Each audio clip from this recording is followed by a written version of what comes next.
Here's what the resort or the booking sites won't tell you before you stay at Hotel Xcaret, Arte. First things first, this is the adults only side, and it would be an ideal choice for couples, groups with adults only, foodies, as well as people that just like to lounge around the resort.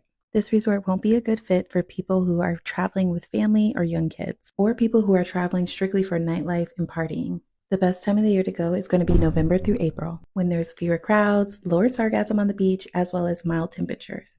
Now let's talk about your options for transportation. You will have to schedule transportation back to the airport after your stay, and they're going to tell you that you need 5 hours to get there. However, I don't personally find this to be true. I always suggest to my clients to book the latest flight possible. Now let's jump into accommodations. If you book using a third party, prepare to get ghosted. If you're working with a travel agent, have them email your wish list 30 days before you get there. Also have your travel agent double check your room arrangements. The casa or the building that you're assigned has something special about it, and every building has something different. I suggest doing your research beforehand or working with your travel agent to determine which one will be best for you. Another thing that I would have your travel agent do is call ahead to see where your room is placed, because if there is a wedding happening, the last thing you want to hear when you're trying to go to sleep is music. Now let's get into the food. Tell them if you're celebrating anything special. Make friends with the pool attendants, the staff, as well as the bartenders for a better service. Double check your restaurants to make sure that you are properly dressed before going. And if you plan on ordering room service, make sure to know that it's a little bit slow.